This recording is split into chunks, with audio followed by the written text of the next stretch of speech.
Good morning. It's 9 a.m. I know gay people and an LGBTQ plus Kiki at 9 in the freaking morning. Well, that's why I'm still in bed. Me? I'm FayWhat! And welcome back to the FayWhat Show, the only show where we spill the queer tea from my bed.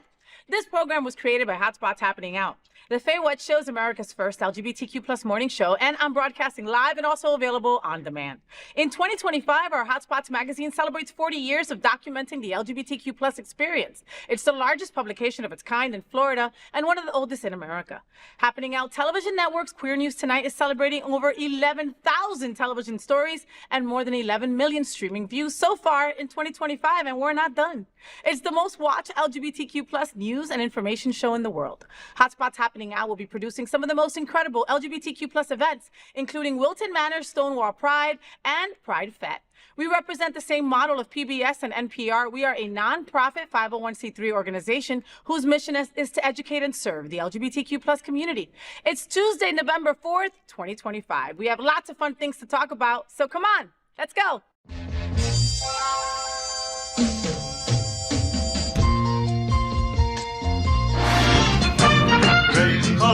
Gay boys, hashtag that girl.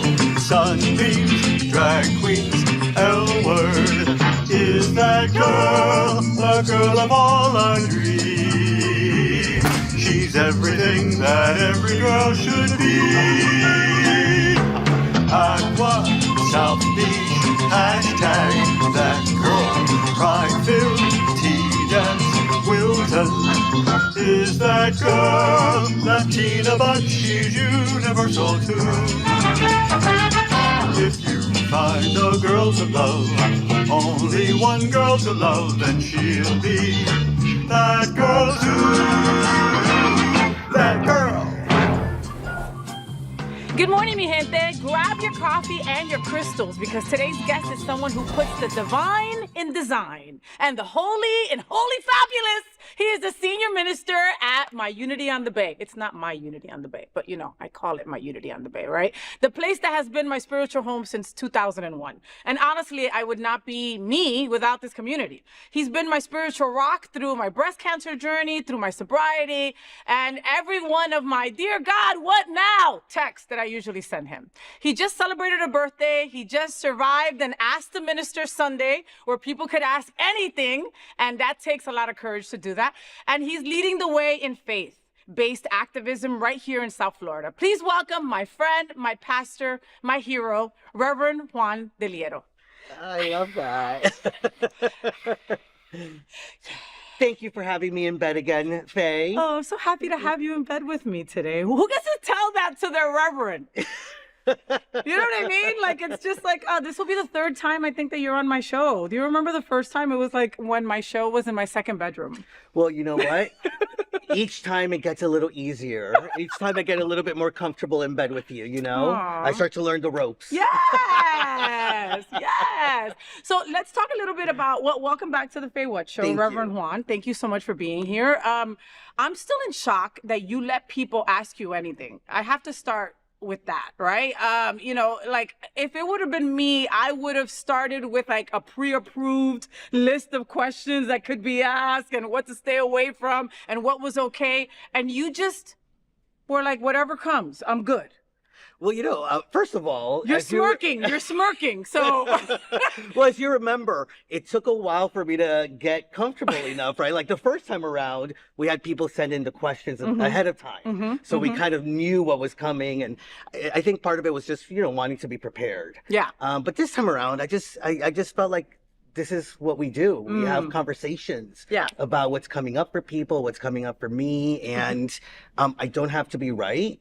I just have to be open. Wow. And to me, that's a great place for spirituality to take place. Yeah, it's a great intersection, you know, and if you want to see that, please go to Unity on the Bay on their Facebook page and watch the Ask the Ministers. If you type it into YouTube, it will pop right up.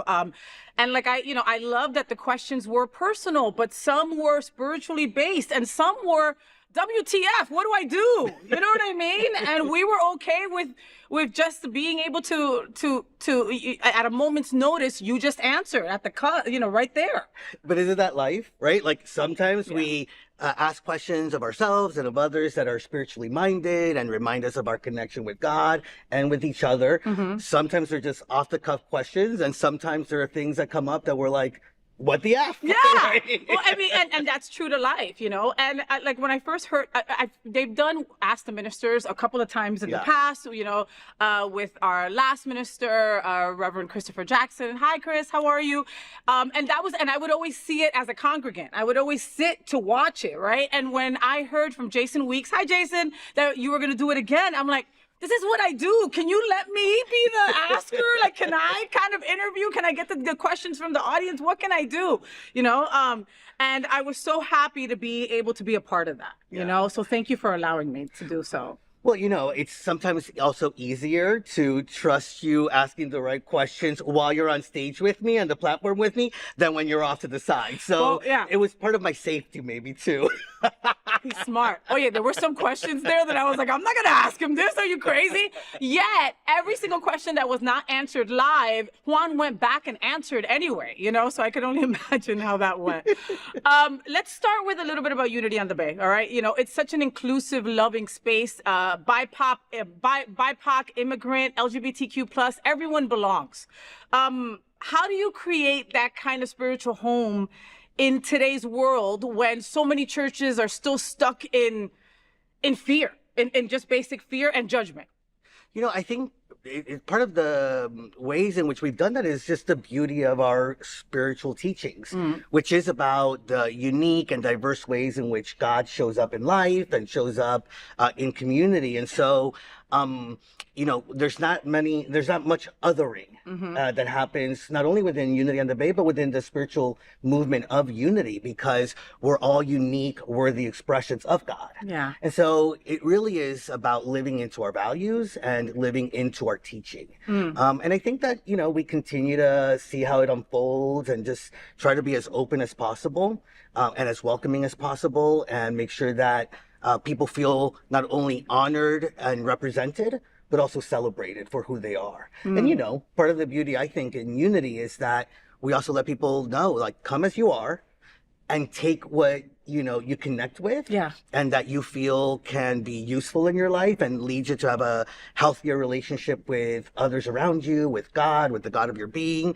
And then the things that may not resonate at this time, just put them to the side. Yeah. Because use what's practical, use what calls to you. Use what you can need now. And maybe next time you come, there'll be something else that you can take with you, right? I mean, but it's hard to tell that to people. Like, I just had a good friend, Jason Nunez, who now is part of Unity on the Bay, right? And he's like, I listened. He's like, I listened when you were saying about what they brought to you and how they filled you and how you took what you needed, left the rest until you were ready to deal with the rest, right?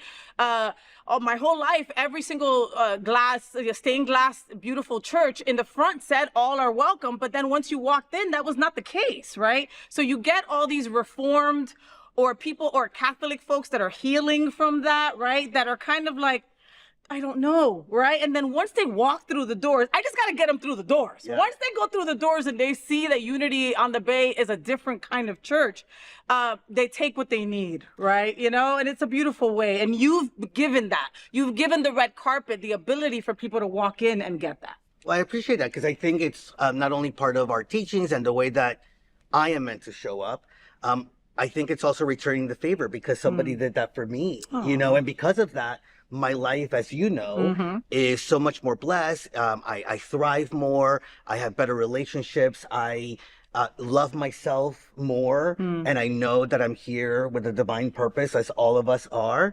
And so it's also just part of being in the flow of that. And I think what you said is so true. And it touches with the fact that so many people in Unity, it's not their faith tradition. It's not their first family, church. Right? A lot of people, it's not their first church. So it's individuals that are actually seeking something that fits them more, and that fits the vision that they have for community and for humanity. Yeah. More so. So we get to co-create it together. Well, and I think another aspect of why Unity on the Bay is so freaking amazing is because you're human. Now, you know what I mean? We're all human. I get that. But we put religion, puts pastors, puts priests, puts all these people on this pedestal, right? And, that was why I wanted to do the platform. So I host the platform at Unity on the Bay a couple times a month, and I'm blessed to be the leader of the other folks that also do the same, right? And we're kind of like a conduit between the reverend and the congregants, right? But it's not a needed conduit because you're so reachable, you're so attainable, you're human. And that is what makes people not only regard you as their spiritual leader, but also as part of their family. Well, I'm on the journey too, right? And I'm still working things out. I still have my moments. You hear about quite a bit of them. Some of them make it to Sunday services. Some of them do. It is great right there, like on the stage. It's pretty funny. It becomes a little dicey when family members of mine are in the room, right? Yes, he'll be talking about his mom, like on there, like during service while his mom is watching. Let me ask you about that. Like, what is Thomas, his husband? I love you. He's my favorite scientist on earth, and I just adore him. What does he think about you putting all your stuff on stage like that? It's funny because he isn't like that, and I'm so much like that. I'm the kind of person that if I bought something on sale, I need to let everybody know that I got that on sale, and he's the one that says, let them have the fantasy that you bought it at full price. You put it full price. Yeah. So, but it's like trying to like just be in harmony with where we're both at and understanding each other, because I think he understands that it's part of my purpose to share about my life, and in that way support others in experiencing their life in a different way also, so I think he really honors that. I think he does too. How long have you boys been married now? Oh my gosh, we've been married for 15 years, together for 17. Oh my God, that's amazing. That's amazing. All right, let's talk about marriage. Okay? So you've been walking this talk for decades. I mean, you and Tom were part of the lawsuit that brought marriage equality to Florida, right? And that right there is history, folks. That's the history that they're trying to erase on us, right? So what does that mean to you now in a time when so many of us, including myself, worry about losing that right that you fought for? It's an interesting thing because it is something that I so believe in, and it's a right that I believe all of us should have, and that there shouldn't be a place where somebody is questioning that. That said, I've also known the struggle for it. So, and that struggle towards full equality, I think it just continues, and we have a couple of steps forward, we have a step back. And I'm not new to the struggle and the difficulty and the challenge of having to say, hey, like the LGBTQ community is worthy of it. Love is love. Yeah. Who we are as humans, and how we are treated as humans with dignity, with respect. It's not only important, it is exactly what community is supposed to be about. And it is going to be where all of us move, all the others, will realize our oneness. Yeah. And so it's just part of the path for me. I know it can be difficult. And scary. Like, I'm super scared, Juan. And I mean, I think that was, how it was super hard to get on that stage at Unity on the Bay, right? When we found out that Donald Trump was going to be the next president. You know what I mean? It was hard, but you had to, right? So it's like a part of you has been fighting. So we just have to keep on fighting, right? But the fear of not knowing, right? Like, I mean, am I not going to be Mrs. Albernas in a couple of months? You know what I mean? And I know it's not just cut and dry. Okay, that's it. It's over. You know what I mean? But you were there fighting the fight, saying, we did this. Yeah. And before that, there were a lot of times that I fought the fight and we just missed it, know? Yeah. Now, that doesn't mean that the fears don't show up. For me, it just means that I have a little bit of muscle and heart memory that I was able to get by through my connections, through the people that were there to support me, the people that are there that I can support, and that we are stronger than anything that gets thrown our way. I mean, as an LGBTQ plus community, we have lived and we continue to live through so much. So much. It isn't fair. And at the same time, while I can look at that, I can also look at it's built resilience. It's empowered us, and we have continued to work towards equality and justice, not only for our community, but for so many communities, as a result of knowing what it's like to be treated as other than. Yeah, yeah. So being marginalized has a good side. I mean, Well, I believe that in everything there is some grace, and that's what I see. Would I wish that it wasn't so difficult and so challenging? Of course. Yeah. Is there something within the struggle that I can lean on and say, well, at least I can make something good out of this? And I can. And I believe that that is God's grace, that we can be empowered, that we can become more resilient, that we can be more trusting and faith-filled, more hopeful, and that we know that we do it together. Yeah. Let's talk about what's next. Okay, so you're organizing clergy to get inside Alligator Alcatraz, and you were just there a couple of days ago at the Everglades Detention Center. That's not just faith; that's faith in motion, literally. How do we explain what's happening there, and why is this so important for spiritual leaders like yourself to show up and bring 200 of your friends to pray for these folks? Well, first and foremost, because prayer is powerful. Prayer reminds us that we're not alone. Prayer reminds us the place that God's love, God's wisdom, however you see God, that there is this energy that binds us and that moves us forward. And prayer reminds us about the power that is within us. And so prayer is important, right? I think you can't really explain too much about what's going on other than to say it's unjust. It's not who we are. It's not who we value ourselves to be.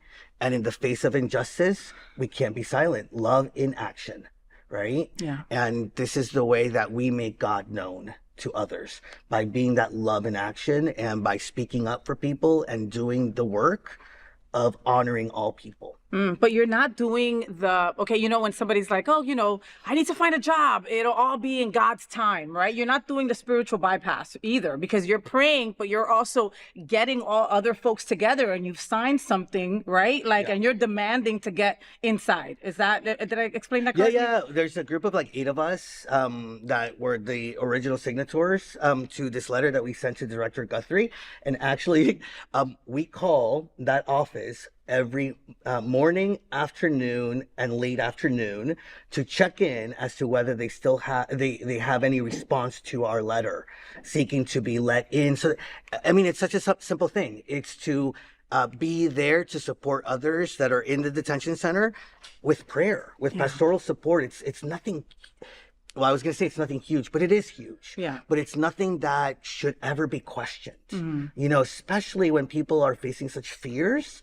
And such hurt, that they can have somebody that they can speak to and pray with.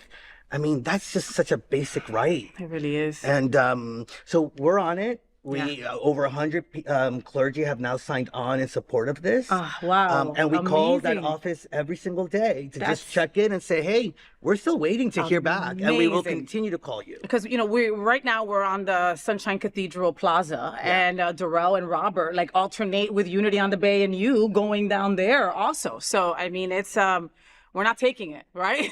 Our folks aren't taking it. Let's talk about what's coming up that was the reason why I actually invited you in bed, right? But I'm so glad that I still got you in bed anyway. And I know that sounds still weird, right? It still sounds weird, people, right? Let's talk about Breaking Bread, okay? Yeah. Breaking Bread, Breaking Bias, okay? Yeah. The Interfaith Service on November 16th, Islamic, Jewish, Unitarian, and Unity traditions all coming together, sharing prayers, stories, and a potluck? That's why I love me some Unity on the Bay, because we can't do anything without a spiritual buffet. You got to feed us, feed us and feed us. You know what I mean? You don't have to pick one flavor of God. You just come as you are, hungry for love and maybe a little mac and cheese, right? I mean, tell me how this is not the first one. You had one last year, but how this came to pass, and and how important it is. I mean, not every church is doing something like this. Well, I think we're very blessed. Part of our diversity is, like you said, being so open to other people's faith traditions and their own spiritual journeys, and seeing the things that connect us more than the things that separate us. And I think that's one of the major goals of us coming together. We were reached out to by Temple Beth Am and their Breaking Bias program. Love it. To just be involved. And through that, we were so inspired that we started reaching out to other partners of ours and getting them involved. And so actually, just hot off the presses, the Universal Truth Center, which is part of the New Thought movement, and also the Krishna Consciousness Center, which is sort of the Hare Krishna, Yes. from the Hindu tradition. They're now going to be a part of Oh it my also. So we're God. growing the tent. Wow. And it's an opportunity to come together and just share who we are and see the things that really connect us and the ways that we can work together. Because all of us that are coming together believe in equality, believe in social justice, believe that there is a place for the LGBTQ plus community to be honored in their spirituality and in their faith. Right? Yeah. And so it's coming together to do that good work. But this and is eat. so and eat, And eat. right? And eat. But this is so much bigger, I think. You know what I mean? Than just you explaining it right now. You know, for the most part, people are used to a faith where it's my religion or none. Right? And we're the chosen one, and we're the lucky ones, and we're the ones that have, you know what I mean? And it's like, I remember being a kid asking that, right? Like just being very confused by it all. Like, how come you can't just go to any church, right? When outside it says all are welcome, you know? So, I mean, this is such a wonderful idea. You know, it's a wonderful space to come together. It's a safe space for people to come together. Maybe someone's on the fence and doesn't really know where they want to go spiritually or religiously. And this would be a good way to start, maybe. I mean, Yeah.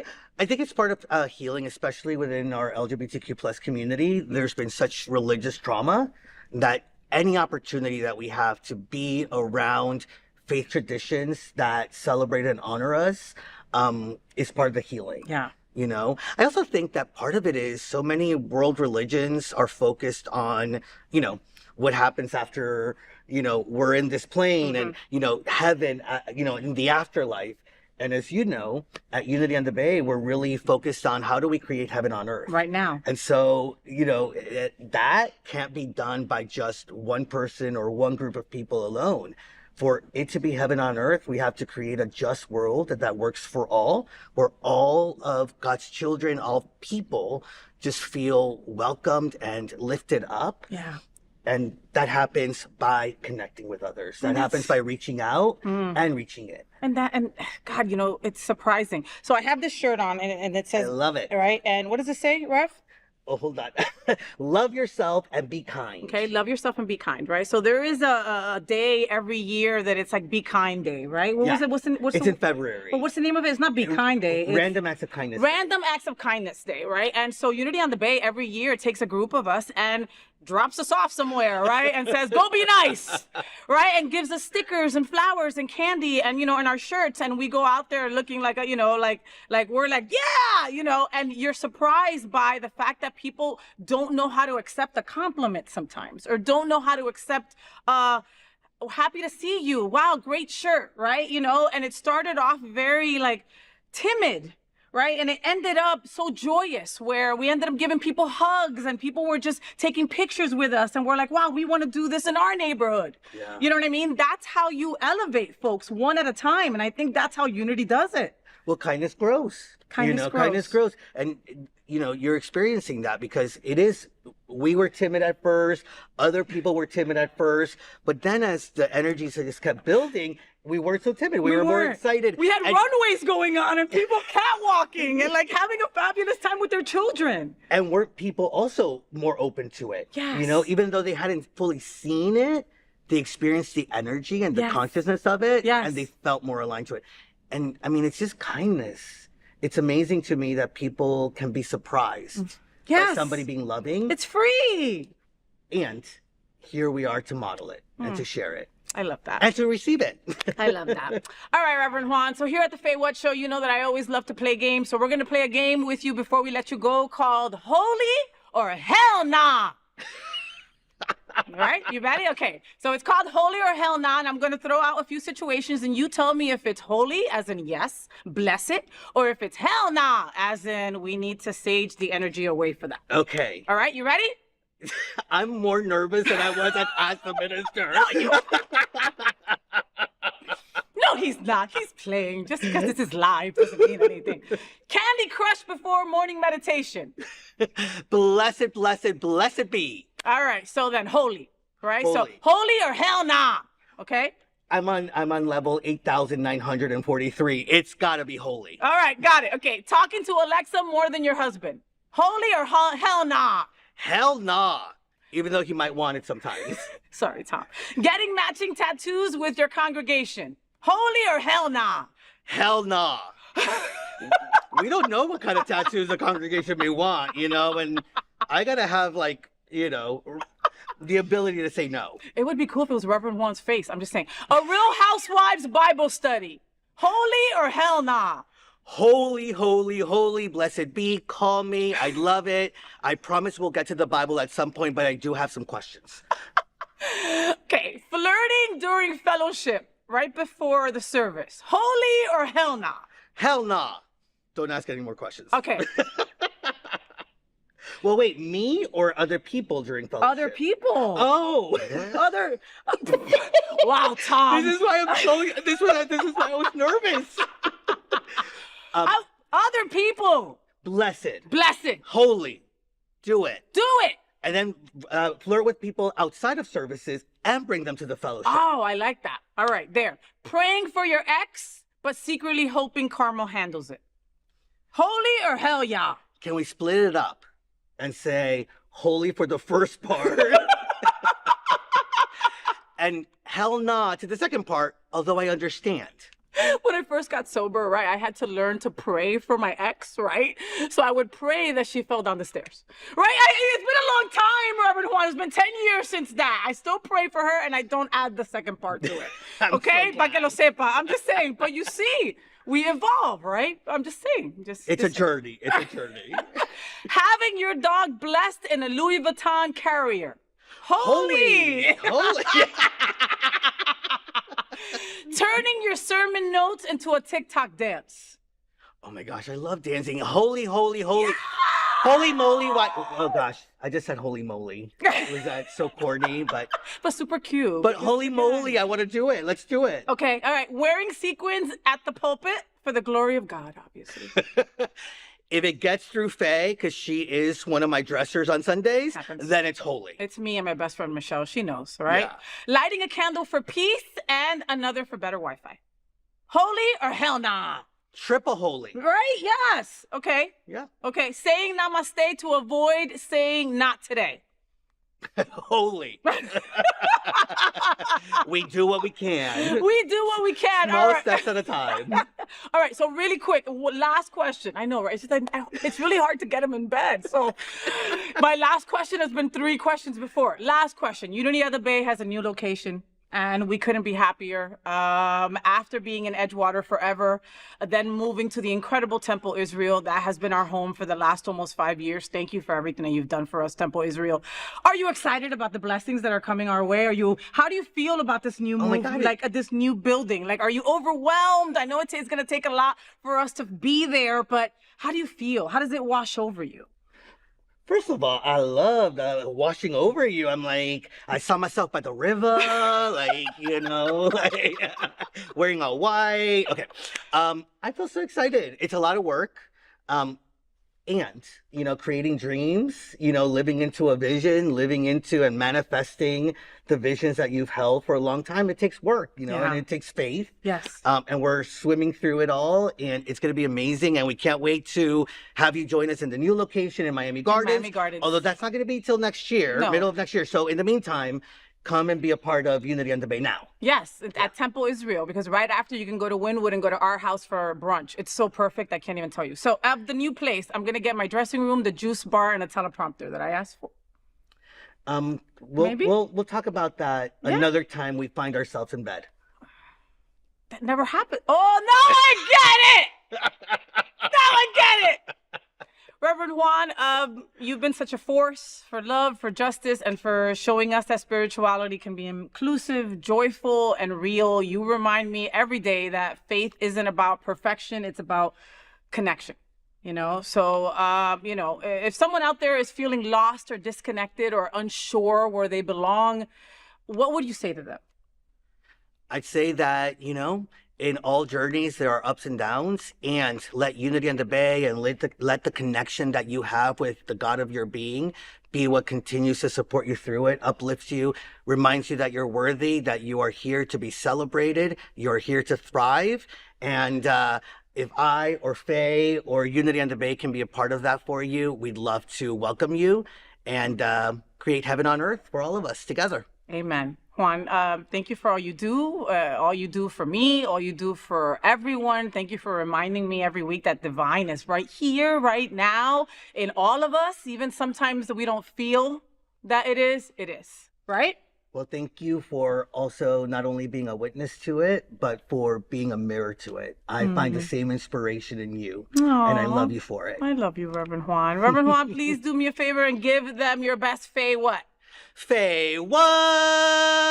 He does really good at that, right? Unity on the Bay services Sunday 9:30 and 11:15 or any time that you want on YouTube, okay? You can also follow Reverend Juan Del Hierro on Instagram at Del Hierro Juan, and follow Unity on the Bay at Unity on the Bay, or visit unityonthebay.org for all kinds of information, or to donate, or to join us for Sunday service live or in person. Trust me, you come once, you'll feel the love the minute you walk through that door, all right? It's home. It just feels that way. There's something about the energy that the folks bring at Unity on the Bay. When you walk in the door, you do this. And that's everything. That right there is heaven. Reverend Juan, I love you, love you, love you. You have to come back to my bed again soon, okay? Well, yeah, because I owe you an answer about that closet and all that other stuff. But thank you, Faye, for having me. Really love you and appreciate you. Besito. Mwah. Love you, Reverend Juan. We'll be right back. Now let's kiki about what's going on in the LGBTQ plus community. I have a sidekick joining me in bed for our segment called Gay Boys Sleep Late. And let me tell you, this boy does not sleep that late, all right? I'm joined by my gay guy pal, Ryan Hurst. Ryan is a lifelong progressive activist and serves as a chief development officer for the National LGBTQ Task Force, the nation's oldest LGBTQ advocacy organization. He loves to travel and drink wine. I mean, hello, of course I love him. And he lives with his adorable partner, Jim, and their adorable dog, Gus. Welcome back to my bed. How are you, Ryan? Faye, it's been too long since I've been in your bed. You were here 2 weeks ago. Well, I need it more. Okay.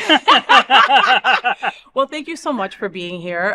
Again, we were here in bed talking about the BU ball. Yes. That happened a couple of weeks ago, and it was such an incredible event. And we had talked about that event here a couple of weeks before that. And then when that happened, I was like, Ryan, would you mind getting back in bed with me and talking crap? And I was expecting to have to talk you into it, right? Yes. But you don't even know what that is. I'll be there. Tell me when and how, and that's it, right? I will never, ever. I'm a gay boy. I will never turn down an opportunity to get into bed with and Kiki and talk crap about something or someone. Isn't that what we love to do? Yes. I mean, what do they hello. say? What do they say? If you have nothing nice to say, come and sit next to me. Yeah! Yes, I love that. Congratulations, first of all, okay? Huge feat to bring this loved, adored, followed event, to move it from Miami Beach, to move it to Hollywood, to trust that the people who love you and adore you will come, and they did. And they showed up in numbers, and the place was beautiful. And I mean, congratulations. Are you like... Yes. Huge sigh of relief and relaxation now that the event is over. But I'm telling you, that was probably one of the most special galas, BU balls that we have ever done. And thank you so much for your part in helping us get out the word, coming and being on stage with me. It felt like a task force event in a way that the gala has never fully felt like it before. There were so many community partners that came that were part of the event. The grantees that benefit from the money that's raised at the gala and at its sister event, Winter Party Festival, came and participated. It was absolutely wonderful. Oh, and can we talk about Dominique? Can we? I mean, like, gosh. gorgeous. Like, so you folks gave her an award, right? Last year or the year before. 2 years ago. Right? Yeah. 2 years ago. And, and she spoke, receiving her award. This time it was more relatable, was more human. She was just hanging. She was just chilling. She was hosting the event, but it was just her hosting. It was no like she had her gorgeous partner, bodyguard guy right with her, but Of she course. was like just one of us. She was hanging with everybody, taking pictures. Like it was just like she had just dropped into the event to just go to the event. She was just fully immersed in it and Yes, fully part of it. I mean, that. even after the main gala, we always have an after party. She was done after the gala, after the dinner. She got up on stage at the after party, grabbed the mic, and was having people walk the runway, do dance-offs. It was phenomenal. She was in her element, and it made it so much nicer. I love She that. is such an angel. She is an angel. She really is. Whatever she does, make sure that you support her. Follow her on social media. Also, follow the task force so you don't miss the next BU ball or their next big event because, and if you didn't go, you still can donate, right? This is the Right. time. I mean, midterms are going to come. There are so many fights to be had, and the task force is there at the forefront of it all. Thank you so much, Faye. And yeah, I mean, now is the time to get involved. Yeah. If you've taken a step back because the election last year might have been a little traumatic for you, maybe all the things that have been happening in our country and our state have been hard and you just needed to tune out, that's completely fine. That's Yeah. self-care. But now's the time to turn back in and to get involved. We have a huge event coming up in Washington, D.C. In just a few weeks. The National LGBTQ Task Force's Creating Change Conference is in Washington, D.C., January 21st through the 25th. That'll be here before you know it. Before you know it. And it's the largest gathering of LGBTQ organizers in the country. And in D.C. I and mean, in that DC is a this year. powerful, powerful message to the White House. That's right. We are standing up and saying we are not going to be erased. We are not going to be intimidated. The Creating Change Conference was actually born out of the 1987 March on Washington for lesbian and gay rights. All the organizers said, we can't let this energy go to waste. And so the next year, we hosted our very first Creating Change Conference in D.C. in That's 1988. amazing. And I've been doing people it ever talk since. about creating change Yes. from stages all over the world of like, I learned this there. I met this person there. That is what it takes. It's a space for everyone. And so we invite all of you to please come check out Creating Change. If you haven't been, go to the task force's website and find out more. Okay. And if you can't go, donate, right? But creating change is definitely amazing. And you'll be giving yourself a nice little gift to kick off 2026 because it's tough. And they will be able to give you the tools that you need to make sure that you and the organizations around you are ready for what's coming. That's right. Right? So go to the task force, follow them on social media, donate if you can, and we're going to get the show started right now. Next, let's Kiki on this interesting story. So Vivian Jenna Wilson, model, trans icon, and internet wit, just gagged the girls and the trolls with one savage TikTok clap back. Like that, right? You like that, right? You like that, yeah.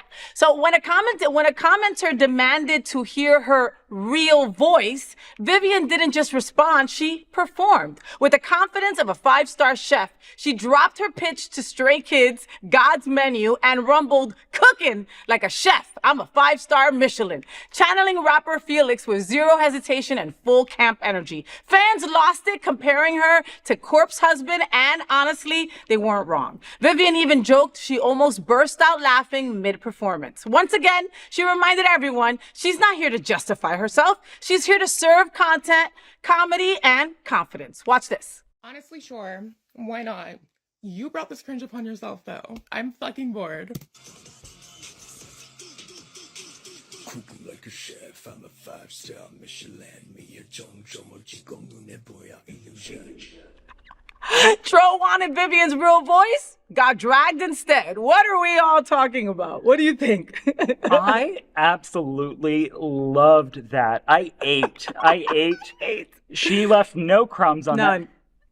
Look at what is possible when you don't let other people put you in a box and Wow. tell you how you're supposed to act, what Yep. you're supposed to look like, how you're supposed to feel about yourself. Yeah. I mean, that commentator obviously, had malintentions in making that comment.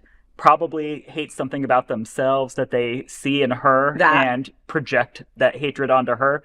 And she just rolled with it and said, you know what? I am going to live my life. I'm going to be me. And gosh, what a talent. What a talent. What a talent. You know, people are so bold behind their keyboards, right? You know what I mean? Like little POSs that wouldn't tell you 2 words if they were to your face, have so much to say with that keyboard. You know, I mean, people can be downright mean. I get mean comments all the time, right? But I'm like Teflon, baby. Phew. I don't even let that get on me, because it's like, and Vivian, she could have let that affect her, right? She could have been in fear. She could have taken that so many different ways, and instead, I'm gonna go viral with this TikTok, bitch. That's what I'm gonna do. It was so, I mean, and she handled it just the right way. There's no right or wrong way to handle that kind of thing. Trolls, how do you handle that? Exactly. And she did it with grace and just so much humor and talent, and that's like what we need. I mean, think about what went on in that person's mind to have to, I mean, I never understand people who like troll. Like, what possesses, you don't have a life. Thank you. Like, what possesses you just to be cruel to someone? And like, I mean, that's not real. Like, we're here in, this is reality, right? I mean, you're hiding behind a keyboard, and people are famous, but we don't own them.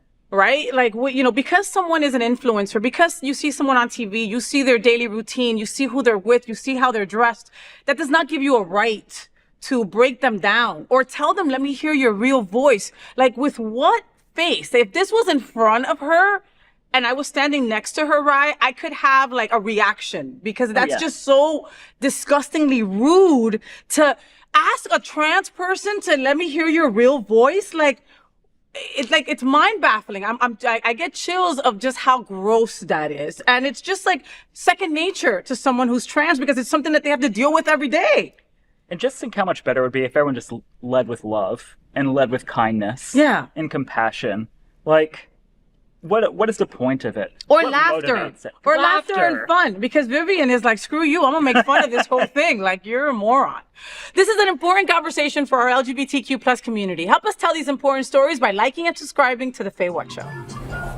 Next, let's Kiki on this interesting story. So a viral video by filmmaker Chris Stanley has everyone gagging and thinking twice before side-eyeing the silver fox at the bar. The clip, lip-synced from Boston drag queen Tara Dickhoff's powerful words, calls out nasty little twinks who shade older gays as gross. Tara's message, respect your elders. They survived an epidemic, so you could dance freely under disco lights. The video blew up with praise from queer folks of all ages, with many older gays sharing heartfelt stories from the 80s and beyond. Watch this. The way gay men talk about older gay men is disgusting. I keep hearing all these little twinks say, oh, there's this gross old guy over there. I don't want to go over there. He grosses me out. Literally, Bob is just sitting at the bar, and he's been coming to this bar for 5 decades, and all of his friends died in an epidemic, and you can't even have a shred of sympathy for him. Because if there's one guarantee in this world, it is that you are going to age. Before you know it, you're going to be in a gay bar, and you're going to be over 60 years old. And do you want little baby twinks to treat you like garbage? Next time you see an older queer person at the bar, say hello, buy a drink, because there is a lot that you could learn from them, you nasty little twink. Nasty little twinks get schooled by their elders. What are we all talking about? I love her. I do too. Listen to Mother. She's imparting words of wisdom. Right.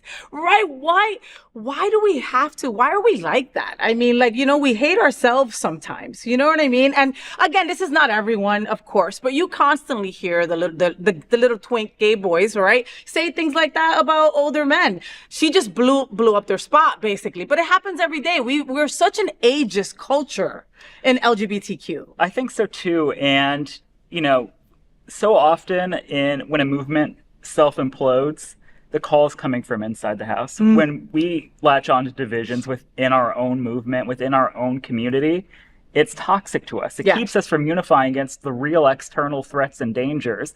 We have to have so much appreciation for the older generation of the LGBTQ community. I mean, think of how horrible we feel like things are for us right now, the anti-LGBTQ attacks, the potential to roll back marriage equality. The older generation started with absolutely nothing, with no protections whatsoever, where they were literally their family and friends could have them committed to a psychiatric hospital because homosexuality was considered a mental health disorder. And they organized, they had no protection whatsoever. They didn't have the police looking out for them. They didn't have the government looking out for them. They looked out for each other. Yeah. And it was the lesbian community that took care of gay men who were the biggest victims of the AIDS epidemic. Yeah, isn't that crazy though? Like we forget that's our history. What Ryan is telling us right now, that's the history that they're trying to erase, right? It's still history, and it's actually American history, which really blows your mind, right? But people ask, like, why is the acronym LGBTQ+? And that is why, because during the AIDS pandemic, right? Again, another subdivision that, like, I'm the biggest gay boy. I'm a lesbian. I always hang out with gay boys. This is my life, right? Most lesbians don't have that experience, right? Why don't more gay and lesbian folks? That is my mission, is to connect gay and lesbians, because they should be united more. During that time, lesbians were the ones that were on the bedside of the gay men, right? The gay men were shunned by their families. They needed still to fill out paperwork, to figure out end-of-life situations. They had to maneuver this process that wasn't friendly, and they had no help. And lesbians stood up and did that for them, right? With the understanding that in the future, when lesbian needed kids, right, the gay boys would be the ones to help. Something crumbled. Something happened that never happened, and there was such a separation, you know? And now we know our target, we know who's after us, is the time to come together more than ever. Yet there's still separations like this, you know? Absolutely. And this is also when we can look to our elder generation. Yes. And they can provide wisdom and guidance. They can help us learn from the mistakes of the past, learn the lessons that they learned when they were organizing our community. Yes. So that we can win these fights. And, you know, bar culture, gay, queer bar culture is a sacred space for us. It's where we were able to gather and be ourselves truly, in sometimes the only times in our lives where we could really be free to be who we actually are. So gay bars need to be a sacred space. And that's why we try to be very intentional about creating opportunities for queer joy, like at Winter Party Festival, because queer joy is an act of protest. It's an act of resilience. You know, the director of conferences and events at the task force, when he talks about Winter Party, he always talks about it in the context of how it started as a reaction to the AIDS epidemic and what people were going through at that time. He would say, you know, we'd get up, we'd bury our friends in the morning, we'd protest in the afternoon, and we'd party all night.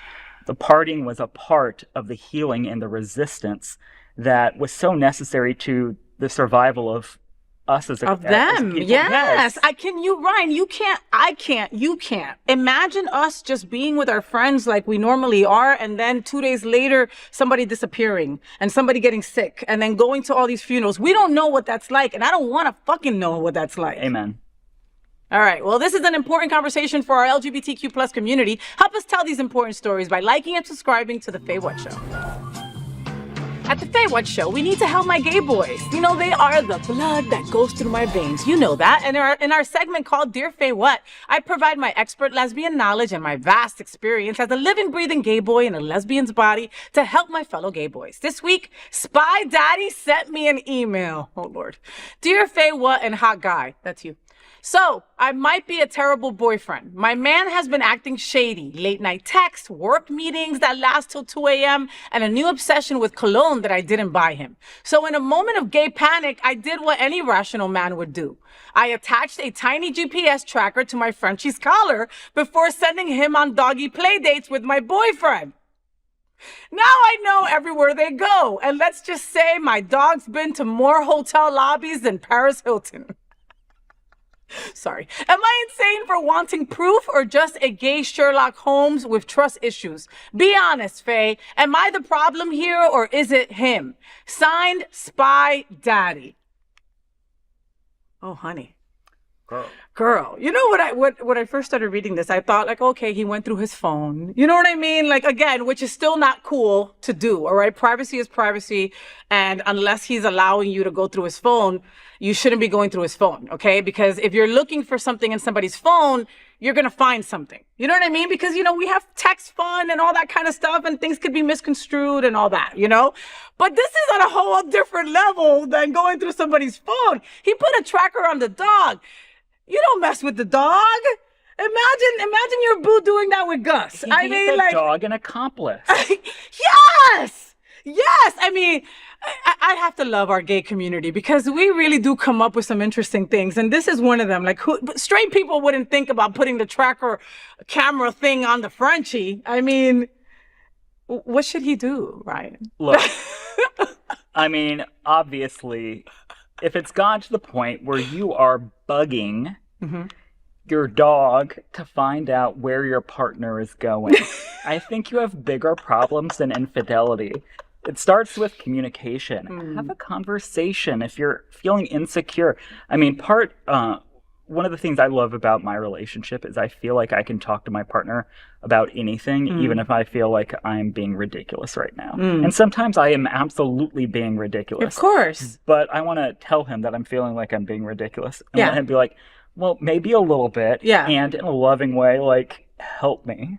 Like, help you through it. help me through Yes, it. yes, because we all have crazy thoughts, Of okay? course. And the thing is that sometimes, okay, you don't say them, so you didn't give them power, right? But they're stuck up here, so you have to say them. And who is your safe space to say that to? Your partner, That's hopefully, you know? So, Yeah, I mean, if you're worried that your partner's staying out till 2 a.m. at a work At a meeting, work at an meeting? illegitimate work meeting, ask them about it. Like, what's the work meeting? I mean, also, what is the partner doing that they work till 2 a.m.? Maybe they're in the service industry. Yeah, Maybe there's exactly. very legitimate reasons that you might work till 2 2 in the morning on a meeting. And if he's, working a 9 to 5 job as an accountant, he probably doesn't need to be there until 2 in the morning. And the French should go into all these hotel lobbies. I mean, like... Also, why are they bringing the dog to the den of sin and infidelity? To the den of sin!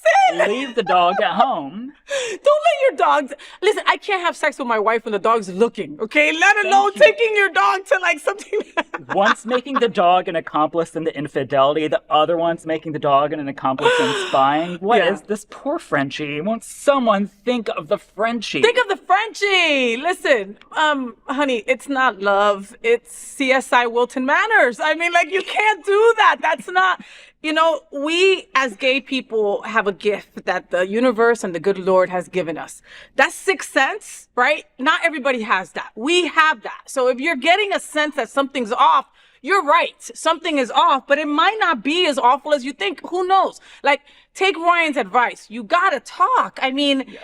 I think in gay relationships, to me, they're kind of like dog years. Right? Because we go through so much that don't laugh. It's the truth because you know it's true. If you're with somebody a couple months, it's equivalent to 3 years in normal straight people relationships because we go through so much. We're marginalized. We're targeted. We have to come out every single day. Like there's just so much that entails with being gay, but we all need that safe space. It might be someone that it might be an organization you volunteer for, the task force. It might be your spiritual home, Unity on the Bay, or Sunshine Cathedral, right? Or it's your boo, or hopefully you have all three. Amen.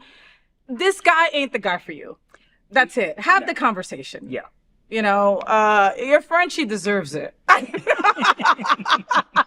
You know what I mean? Like, you put a tracker, your poor Frenchie's doing 3,000 miles a day and he's got these little ass legs. I mean, that's also abuse. You know what I mean? Poor thing. I mean, I'm just saying, right? Have an adult drink, have an adult conversation, and leave your poor Frenchie alone.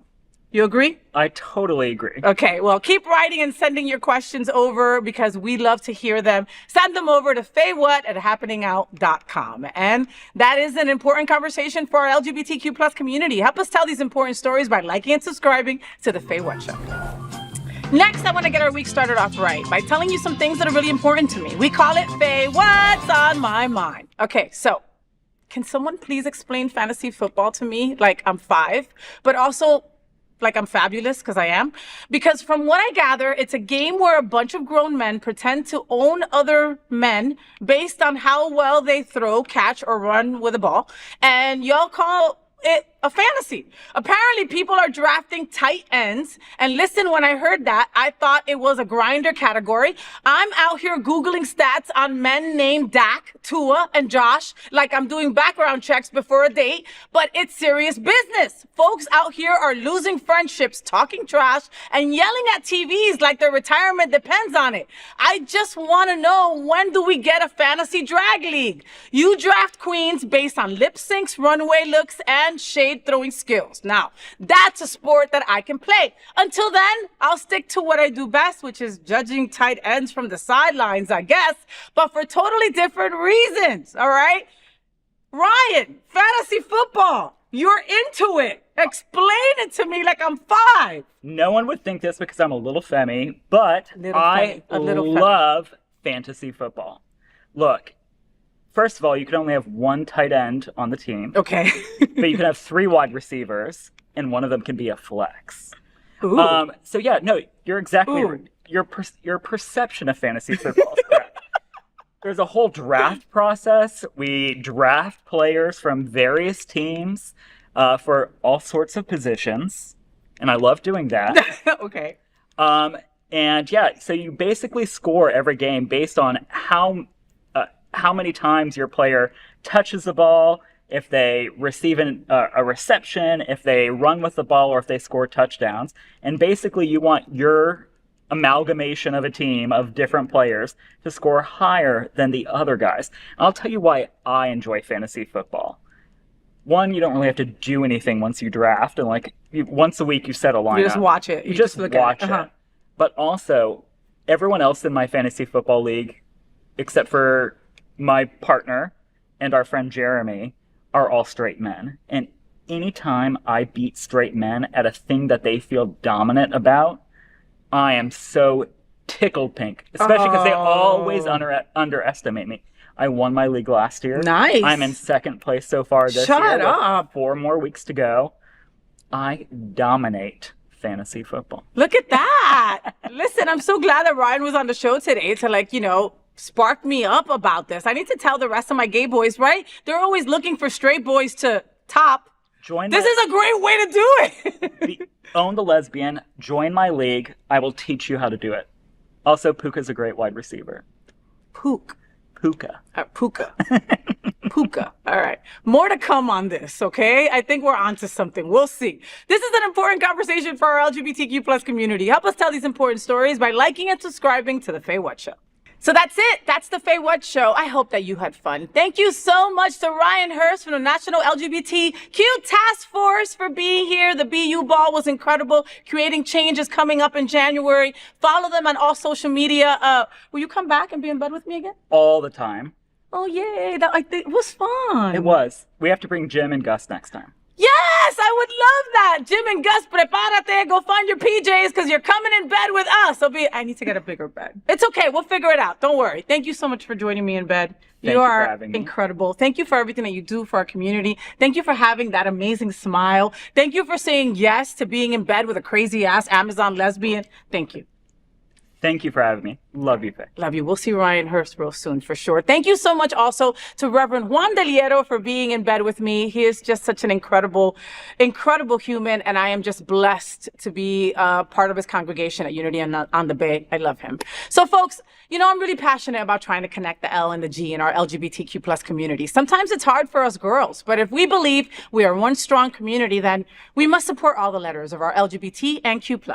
We opened the show with a nod to Mary Tyler Moore and That Girl's Marlo Thomas. This show is dedicated to a strong LGBTQ plus community. I just encourage you to be a little bit kinder, a little bit funnier, and to embrace our tremendous diversity because it really is what makes us so damn strong. Until then, make sure you follow me on all social media outlets, Facebook, IG, Blue Sky, TikTok, YouTube. Follow FayWhat. Until next Tuesday at 9 a.m. live or anytime on demand. I'm FayWhat, and I'm #ThatGirl. I wish you a week full of sunshine and rainbows. Please consider fostering or adopting a pet in need. Love you. Stay gay. Rainbows, gay boys, #ThatGirl. Sunbeams, drag queens, L-word. Is that girl the girl of all our dreams? She's everything that every girl should be. Aqua, South Beach, hashtag that girl. Pride-filled tea dance, Wilton is that girl. Latina, but she's universal too.